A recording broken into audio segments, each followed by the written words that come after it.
Dans un monde où tout va très vite, un monde de paradoxes, un monde où certains parlent de civilisation fast-food, l'émergence de nouvelles pratiques de coaching nous amène aujourd'hui à repenser les lignes de communication et à s'interroger sur ces nouveaux paradigmes. Afin de nous éclairer sur ce vaste sujet, j'ai demandé l'intervention d'un spécialiste de la communication. Il a été patron de l'école de commerce l'ISEG, l'Institut supérieur européen de gestion de Paris, mais aussi l'auteur de Communication et coaching vers le coach communicant. J'ai le plaisir et le grand honneur de recevoir Vincent Leglève. Vincent, bonjour. Euh, Bonjour, bonjour. Je me permets en fait de reprendre. La communication est bonne, vous m'entendez bien? je vous entends très bien, clair et net. La communication est excellente entre nous. Super. La communication d'ailleurs est partout omniprésente et omnisciente. Elle envahit notre monde, nous domine et nous entoure au quotidien. Nous sommes submergés de messages. Avant de rentrer dans le vif du sujet de la communication et du coaching, j'aimerais que vous vous présentiez en fait pour nos auditeurs, que vous nous dites d'où vous venez, votre background familial, universitaire et professionnel. Très bien. Ben, écoutez, déjà, je vous remercie de m'accueillir pour parler de ce sujet qui me tient à cœur. Donc moi, je suis donc Vincent Leglève, j'ai 53 ans. J'ai été formé au métier de la communication à la fin du siècle dernier, donc à une époque où on ne parlait ni de réseaux sociaux, ni d'intelligence artificielle. Pour autant, j'ai pratiqué ce métier pendant ben, maintenant plus de 25 ans, à la fois dans un grand groupe industriel comme le groupe Renault, où j'ai été notamment directeur de la communication de sites industriels majeurs de cette entreprise. Combien de temps? J'ai également Combien de temps? Combien de bah, temps? écoutez, j'ai été près de 25 ans dans le groupe Renault et 10 ans à la tête de la communication de l'usine de Flins notamment, donc une usine hautement emblématique qui, après son lancement en 1952, a vu le dernier véhicule sortir de ses chaînes de fabrication le 29 mars dernier. Donc, une page d'histoire industrielle de la France qui a été tournée à cette occasion. Et puis, je me suis également beaucoup investi dans le monde de l'enseignement parce que eh bien, j'ai été amené naturellement à apprendre régulièrement et à faire monter en compétences des apprentis. Et de fil en aiguille, j'ai été conduit à rencontrer leurs enseignants et je me suis pris de passion pour cet exercice de transmission parce que je pense que, comme je vous l'ai dit, hein, moi, je suis plutôt un homme formé à la fin du siècle dernier. J'ai continué à me former. Ouais. J'ai d'ailleurs, en termes de parcours universitaire, tout récemment engagé un doctorat dans le métier de la communication. Donc voilà, je continue dans cette démarche, mais j'ai aussi surtout voulu accompagner les générations montantes, les jeunes qui vont faire de la communication pendant les 40 prochaines années de leur carrière professionnelle. Et je pense que c'est très important eh bien, de contribuer et de leur transmettre à la fois la passion, mais également l'expérience, l'expertise, les compétences que j'ai pu acquérir. Oui, Et parce c'est dans ce qu'on rappelle, cadre-là, l'ISEG est une école de commerce, en fait, spécialisée dans le marketing et la communication et les relations presse. tout à fait. Et j'interviens surtout beaucoup dans l'enseignement, dans les universités, au CELSA, qui est une grande école de communication à Paris 4, enfin à la Exact. Sorbonne, Ouais. l'université de la Sorbonne, à la Sorbonne Nouvelle également Paris 3, l'université de Marne-la-Vallée, l'université de Versailles-Saint-Quentin, qui m'a d'ailleurs demandé de monter un séminaire sur le sujet qui va nous intéresser aujourd'hui, qui est l'apport du coaching au service du communicant des organisations. D'accord. Bah alors parlons-en maintenant. Rentrons dans le vif du sujet. En fait, dans le paysage hyper dense de la communication, en fait, ça prend forme. Notamment le coaching, c'est une véritable science moderne. Première question. Quels sont les principaux défis auxquels les organisations font face dans la gestion de la communication interne? Alors, je crois que le premier défi des entreprises aujourd'hui, c'est de mobiliser leurs salariés dans un monde qui est hautement concurrentiel. Alors concurrentiel évidemment entre grands groupes industriels ou non d'ailleurs, hein, dans l'agroalimentaire, dans l'énergie, dans les services, les banques, etc. La concurrence, hein, ce n'est pas une nouveauté, elle est véritablement très très forte.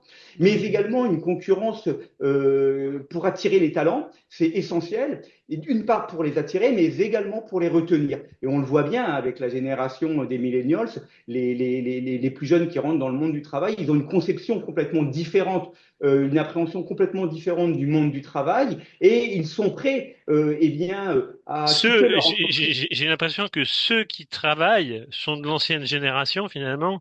Ceux qui vont rentrer en fait ont un apport différent et du coup il y a encore ce clash en fait. Il y a encore ces couacs de communication qui se font en fait. Alors, je ne pense pas qu'il faille parler de clash ou de couac de communication. Il faut justement, et c'est ça l'apport du travail que j'ai essayé de faire Ouais. au travers notamment de ce livre, c'est de dire aujourd'hui, un communicant, il ne se doit plus seulement de définir des stratégies, de construire des messages, de bâtir des supports, des actions, des plans de communication. Ça, c'est l'expertise du métier qui maintenant est d'ailleurs sur de nombreux supports. Hein. Moi, quand j'ai commencé, on parlait donc pas d'Internet. Aujourd'hui, maintenant, évidemment, les réseaux sociaux, la communication digitale est extrêmement présente. Donc, on se doit toujours de travailler sur ces supports, sur ces actions, sur cette stratégie, mais en plus, il me semble essentiel il y ait un rapport différent, un apport différent du communicant qui, à mon sens, plus que toute autre fonction au sein des organisations, peut justement, par son travail, accompagner au mieux, écouter au mieux pour répondre au mieux aux attentes des nouveaux entrants dans le métier, des jeunes qui ont aujourd'hui 20, 25, Ouais. 30 ans, qui rentrent dans le métier et qui ne sont pas prêts à tous les sacrifices, qui veulent être écoutés, qui veulent être entendus sur leurs attentes, qui ont une recherche de sens, une recherche de contribution, voilà, d'apport et de Et sens à leur action.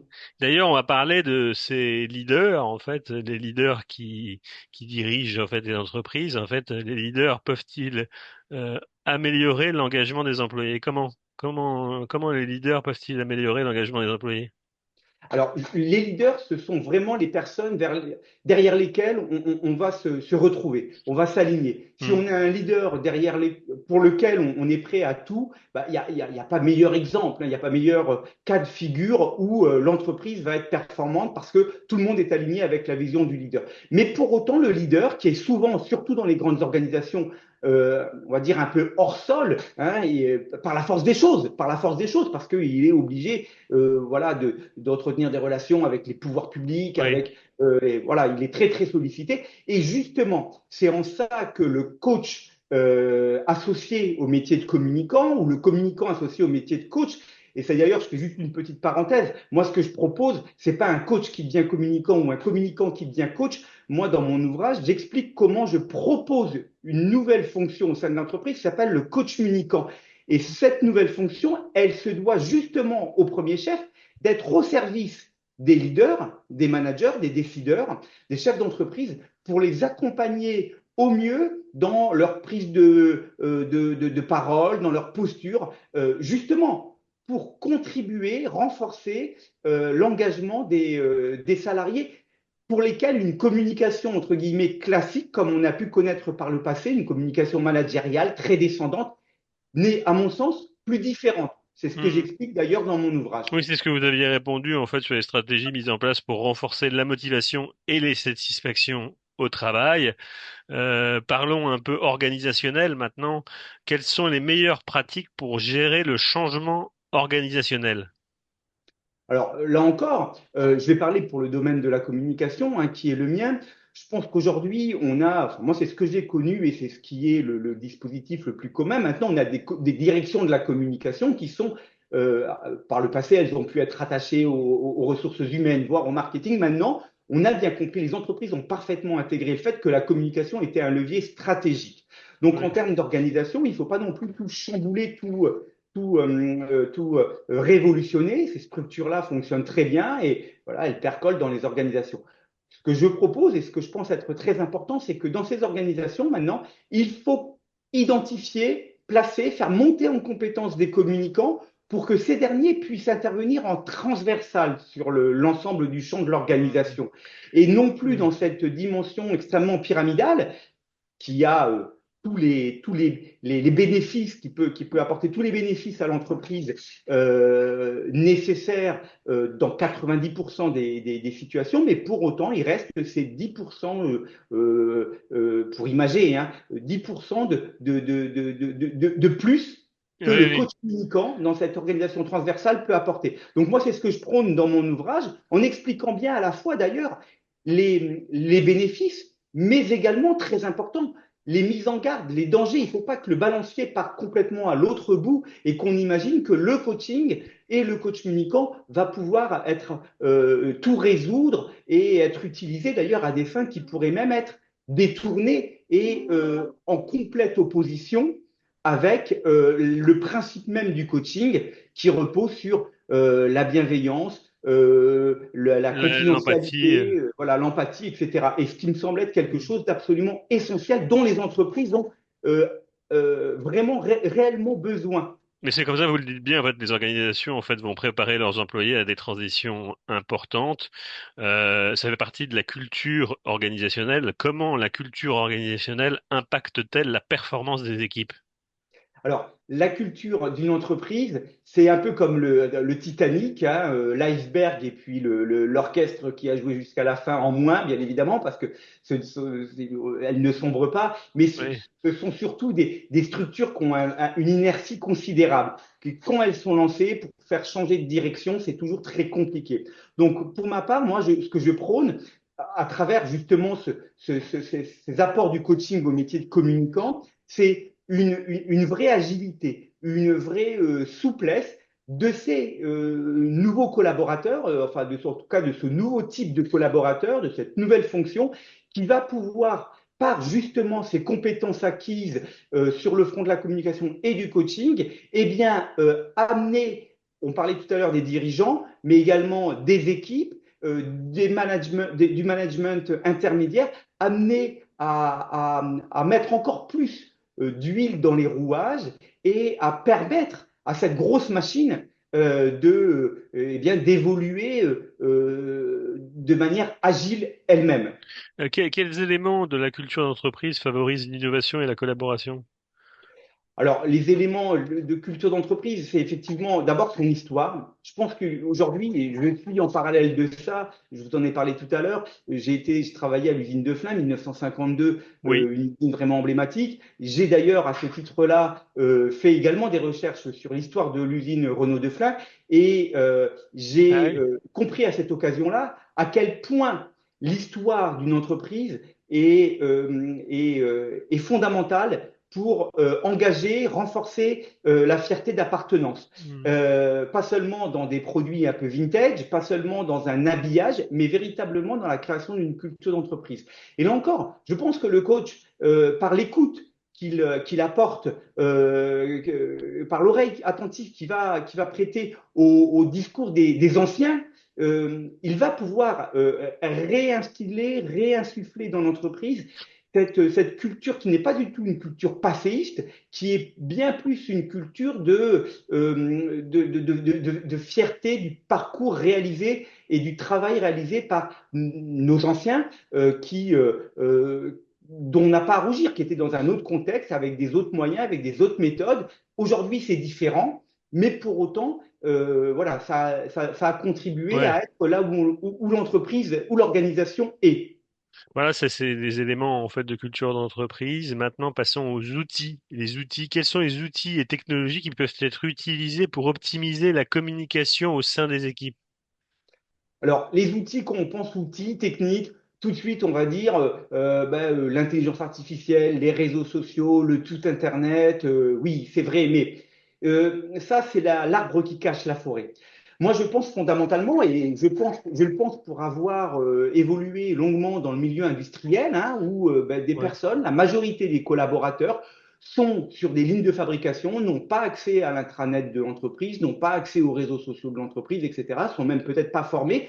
Pour certains même, moi j'ai pu être en face de collaborateurs qui ne maîtrisaient même pas la langue. Donc voilà, il est important pour un communicant, plus que jamais, il est important d'écouter l'autre et de faire en sorte que l'autre, celui qui est en face et qui ne Reçoivent voilà, l'information. reçoive l'information dans les meilleures conditions. Donc c'est vraiment un travail d'ouverture que se doit de mener le communicant. Et c'est en cela que le coaching et le coach communicant me semblent être d'un apport considérable. Mm. Donc, la réponse, en fait, pour revenir à nos réseaux sociaux, elle n'est pas dans ces systèmes-là. Ces systèmes-là, ils existent, ils Ouais. sont maîtrisés. Ce qui est important, et ce qui est très important d'ailleurs pour la génération montante, c'est qu'elle est à la fois parfaitement, comment dirais-je, en maîtrise de ses outils. Il n'y a pas d'ambiguïté là-dessus. On n'a pas à réinventer la poudre sur les réseaux sociaux, etc., la com Mm. digitale. En revanche, là où elle est en attente, c'est justement sur l'apport de sens, l'apport de perspective. Et c'est là où apparaît toute la dimension, je dirais, d'accompagnement, d'écoute du coach communicant, comme je l'explique dans mon ouvrage. Je me permets en fait d'intervenir sur le coach et le communicant en fait parce que là on parlait des réseaux sociaux, il y a de multiples coachs qui fleurissent en fait sur les réseaux sociaux, il y en a partout. On voit le mot coach à toutes les sauces. Comment bien différencier le mot coach du mot communicant? Est-ce que ça... Alors, on peut le différencier. Un coach, il en existe d'ailleurs, comme vous l'avez dit vous-même, hein, il en Enfin, le existe. coach est un communicant en fait vraiment particulier par exemple. Alors, pas tout à fait. En fait, et c'est moi ce que la communication, moi je commence comme ça dans mon ouvrage, hein. La communication, elle est au cœur du coaching. Oui, Là, la communication, c'est d'abord écouter, c'est écouter et ensuite, eh bien, par un exercice de questionnement, en tout cas, comme font les coachs certifiés, comme je le suis, moi, les coachs professionnels reconnus par l'État, on a tout un ensemble de techniques, de procédés qui sont voilà, reconnus pour leur efficacité, qui tiennent à de nombreux domaines des sciences humaines, pour accompagner, non pas aider, non pas conduire, mais bien accompagner notre client vers une solution qui lui présentera un meilleur, qui lui permettra d'atteindre un meilleur de lui-même. Voilà pour le coaching.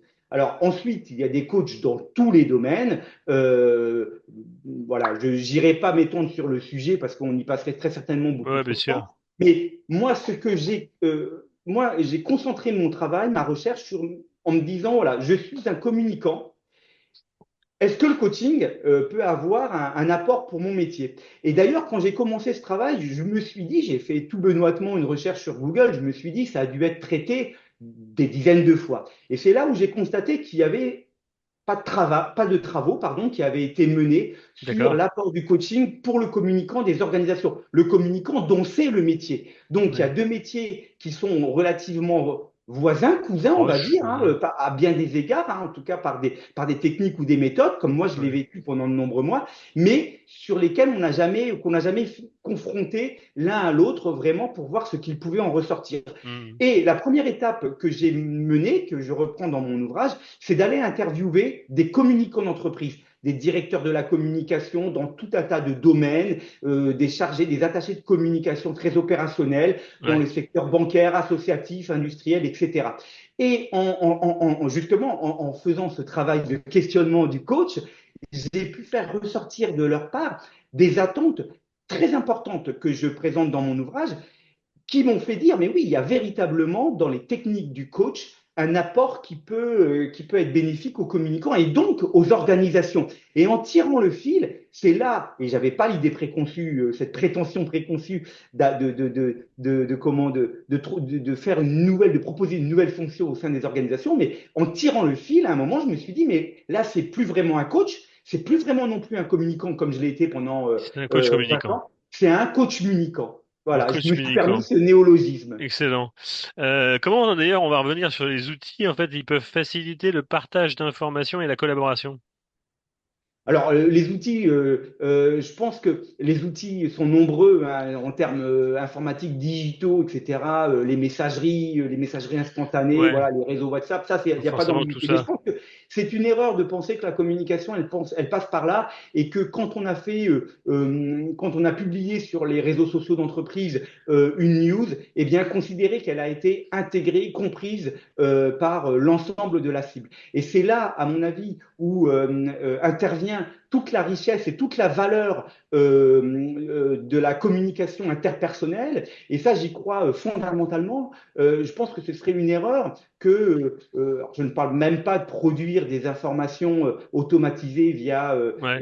des intelligences artificielles, mais je pense que ce serait une erreur de se dire, bon, j'ai un réseau social d'entreprise, j'ai un site intranet, j'ai un certain nombre de canaux, d'outils de messagerie, c'est bon, le job il est fait, je peux y mettre de l'information à foison et ça va être intégré par mes collaborateurs.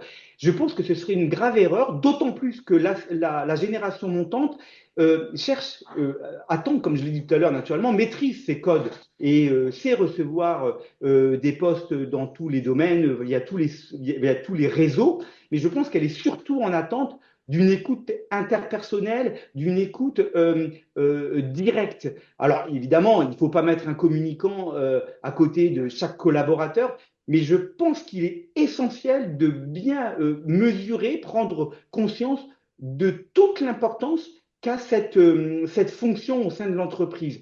Et justement, pour la rendre encore plus efficace, plus pertinente, pas seulement professionnelle, dans une fonction qui sait construire, délivrer un message, comme je l'ai dit tout à l'heure, construire une stratégie, c'est là où je pense que le métier de coach, à l'intérieur des organisations, à compter du fait où il se déploie dans une certaine pratique telle que je l'explique dans mon livre, eh bien, elle est tout à fait bénéfique à l'organisation. Il faut, et c'est essentiel de garder ce contact, cette relation, tant en termes d'écoute, par tous les moyens, via des signaux faibles, notamment, comprendre les fonctionnements, les comportements et les attentes, et puis également dans l'émission de messages, avoir un message qui soit une communication très collaborative, mais pas collaborative au sens technique avec des outils,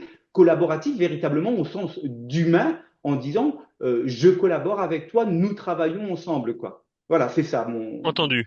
Bah, de toute façon, on a bien vu en fait sur la culture du coach communicant. On a vu les outils afférents à ce système, ce processus, ces processus.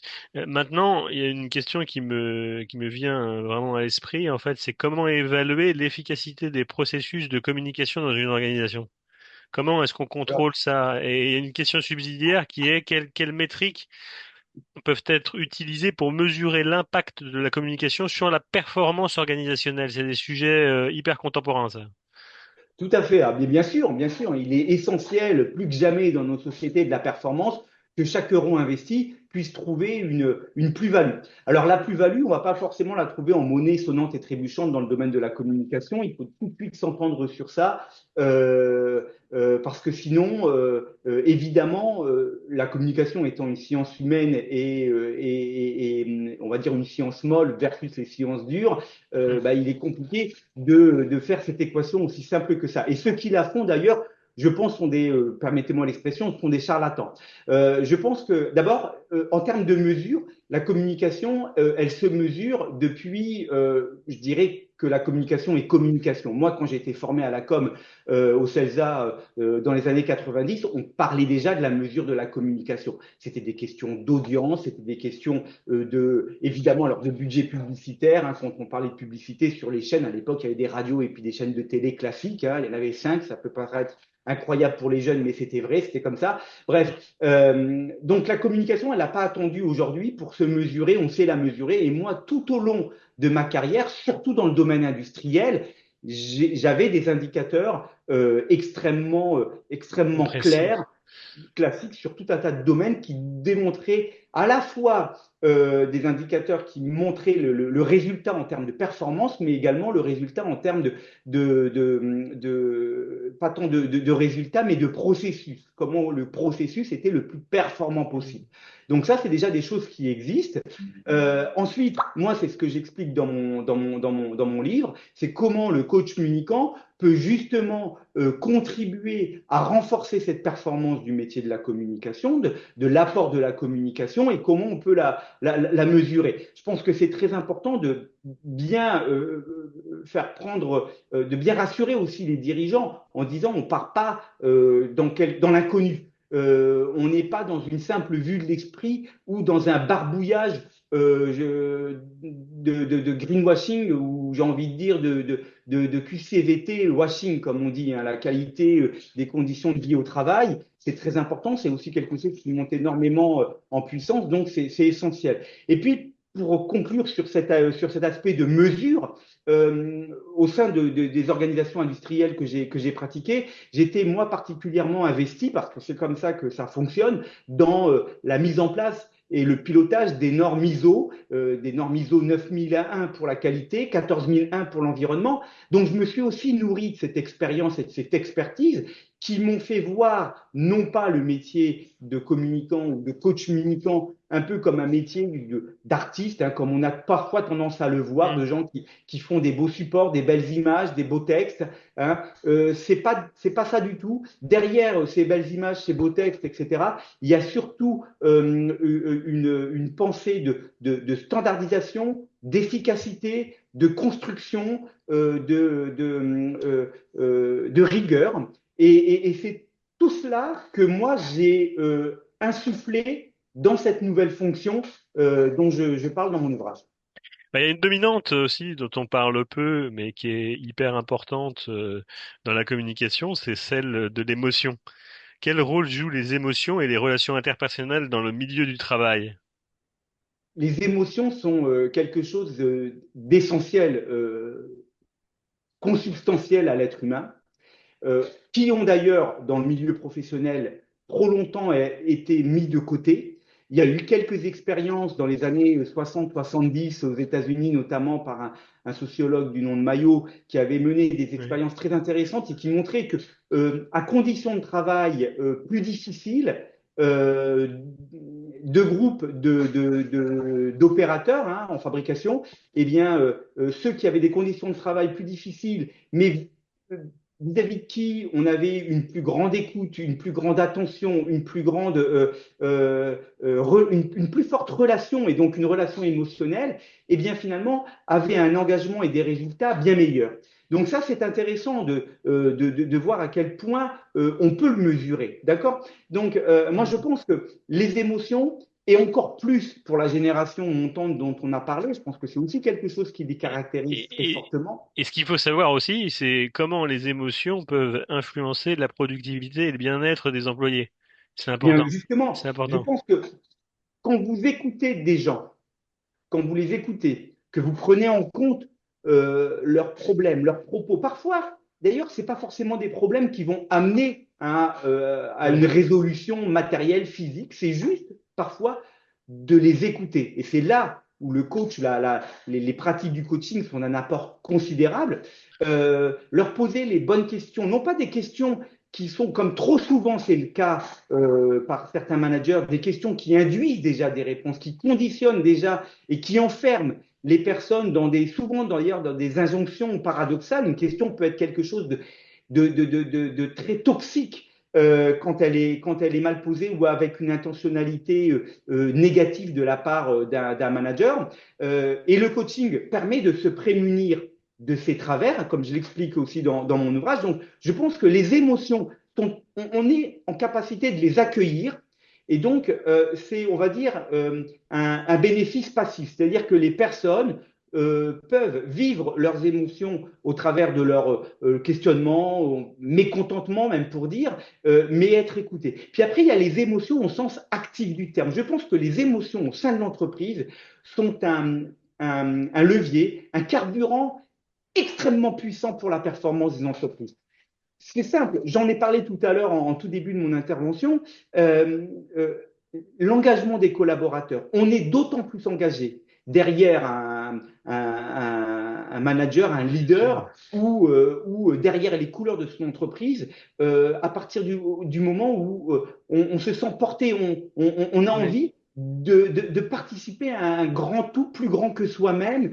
Un peu, vous savez, le meilleur exemple, hein, c'est les supporters des équipes de foot.